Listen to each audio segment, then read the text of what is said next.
Bismillahirrahmanirrahim. Assalamualaikum, salam Jumaat 22 Mei 2020. Sekarang 2.13 minit petang. Ini adalah hari Jumaat yang terakhir untuk bulan Ramadan. Esok hari terakhir juga kita berpuasa. Malam ni malam terakhir untuk kita solat tarawih. Dan hari Ahad kita akan boleh makan roti canai kat kedai lah. Right. Kita mulakan dulu dengan bacaan doa. Bismillahirrahmanirrahim. Ya Allah, ya Tuhan kami, di hari Jumaat yang mulia ini kami bermohon kehadrat-Mu, berilah kekuatan, taufik dan hidayah kepada kami supaya kami dapat memperbaiki diri kami. Tambahkanlah ya Allah kepada kami ilmu, iman dan amal. Ya Allah, ya Tuhan kami mohon kepadamu ya Allah, berilah kami iman yang sempurna, ilmu yang memberi manfaat, rezeki yang halal, anak yang soleh, rumah tangga yang bahagia, usaha yang berkat, doa yang mustajab, hajat yang tertunai, kesihatan yang berterusan, hutang yang terbayar, keselamatan dan kesejahteraan di dunia dan di akhirat. Amin. Okey, dan ini juga adalah video terakhir untuk minggu ni lah. Okey, saya nak buat, seingat saya macam dah pernah buat, tapi saya tak cek lah, dia susah nak cari kan video-video lama dalam TradingView ni.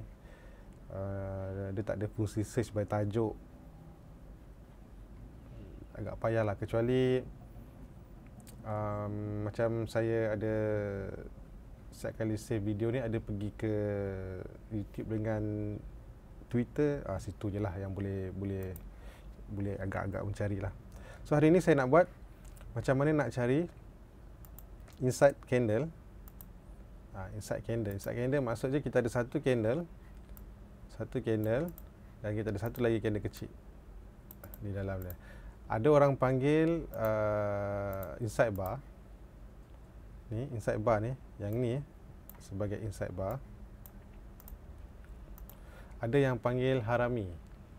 Dia sama je maksud dia. Harami tu dia panggil macam ibu mengandung lah. Ni macam ni ibu kan. Ni perut dia. Dia nampaklah macam perut ibu mengandung. Ada yang panggil dia panggil inside bar. Tapi apa-apa saja nama, konsep dia senang, sama je, di mana keseluruhan candle ni berada dalam lindungan candle besar ni. Ataupun senang kalau kita kata high candle ni lebih rendah pada high semalam ataupun previous candle. Dia tak sebenarnya semalam, sebab kalau kita pakai 1 jam sebelum lah kan. Dan low dia lebih tinggi daripada low yang semalam.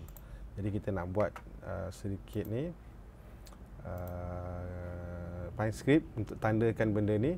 Dan juga dalam masa yang sama saya cuma nak cari ketika MACD dia cantik. Maksudnya MACD dia Instagram dia kosong, above kosong lah.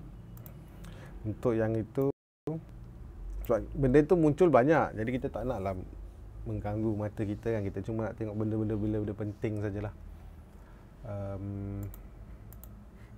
Okay, kita akan ambil MACD. Kalau dah ada boleh pakai je lah, kalau tak ada tak ada. Okay, MACD ni mungkin kita boleh tukar, setelah kita tukar nama inside bar. Tukar harami pun boleh. IB inside bar, IN lah. IB macam introducer banker. Okay, banker lah, introducer broker. Okay, buang yang plot ni, tak nak. Okay, ni jangan lupa kita nak overlay through kan, kalau nanti ada dia total kat bawah. Okay, so kita akan buat satu pengiraan mudah untuk variable yang inside bar tu. Inside bar, saya namakan inside bar. Jadi senang cerita, high lebih rendah daripada high semalam, and low hari ni lebih tinggi ya.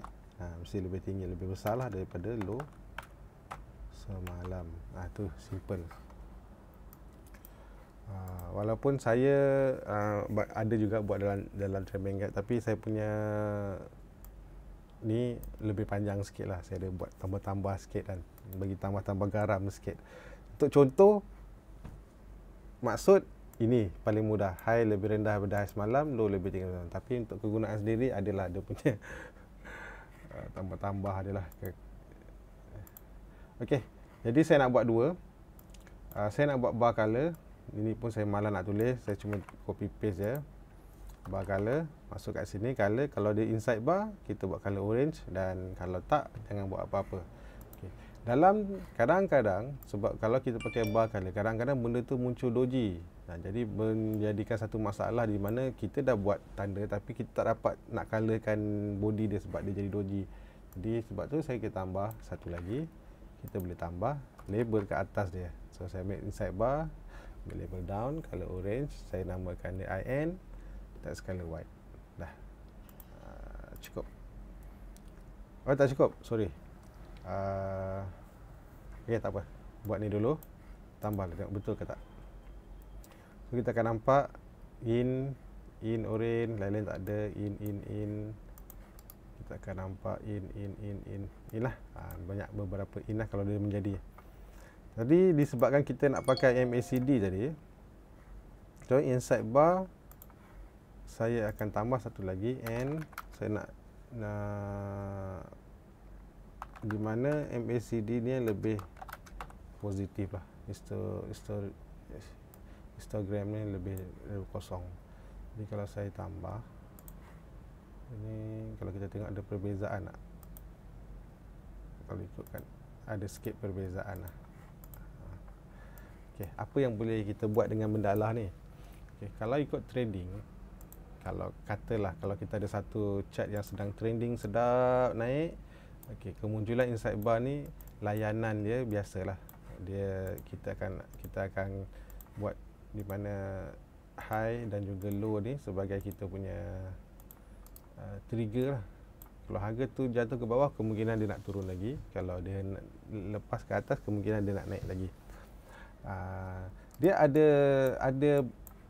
ada yang kata, contohlah macam ni ada yang kata nak pakai mana satu nak pakai, sama ada high pada orange ni, candle yang kita kata high dan low dia, candle yang inside ni, ataupun high dan candle yang mark dia sebelah. Ini tak kisah. Bagi saya terpulang. Bila kita dah lama-lama pakai, nanti kita boleh dapat sendirilah. Dapat dia punya orang kata mana satu nak pakai. Jangan confuse kata. Kalau kata kita memang, kalau kita dari dulu sampai sekarang ataupun baru nak mula mana satu nak guna, kita kata kita stick dengan pilihan yang candle sebelah dia sampai bila-bila pun kita ikut. Jadi selagi tak ada harga yang lepas, janganlah menggatal masuk, ataupun tak ada harga yang lepas ke bawah, jangan menggatal keluar.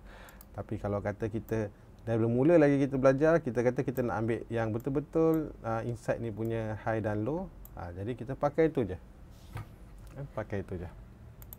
Okey. Dah siap. Simple je lah. Tak ada apa pun, tak ada apa special pun, cuma ini je lah yang saya mampu nak buat setakat sekarang. Kalau kita macam kata tadi, kalau kita dapat satu benda yang trending, contohlah kalau kata contoh chart ni, chart dalam 1 hour lah dia trending sepanjang kita cuba, contohlah kita ambil dari sini lah, ada trending, bila start dia jatuh hanya kat sini, so mungkin kita boleh keluar. Itu kalau katalah dapat signal masuk, bila start dia jatuh kat sini. Okay. So sepanjang dia trending ni, kat mana dia start dia keluar dia punya ni, area sini. So mungkin area sini kita dah boleh keluar sebelum kita merana dan dapat portfolio merah kan. So yang ni, yang terbaru ni, bila nampak macam boleh keluar, mungkin kat area di sini. Sini dah keluar dulu. So lepak dululah, tunggu nak masuk balik. Contoh saja. Contoh saja. Kenapa saya ambil healthcare ataupun K+ ni, sebab chat ni sekarang ni nampak dia punya trending up tu. Trendingnya sebab saya lebih suka guna inside bar ni ketika chat ni sedang trending. Saya tak berapa suka pakai waktu dia tengah melintang. Itu saya. Saya tak tahu orang lain. Itu saya. Sebab masa dia ni trigger trending ni, dia akan bagi kita akan nampak dia lebih ni lah. Okay. Saya kena buka balik K+ tadi. Kita akan jumpa balik insya-Allah minggu depan, tapi Saya fikir dululah nak teruskan ke tidak. Assalamualaikum. Bye bye. Dan selamat hari raya, selamat bercuti. Dan paling market buka pun hari Rabu depan. Bye bye sekali lagi.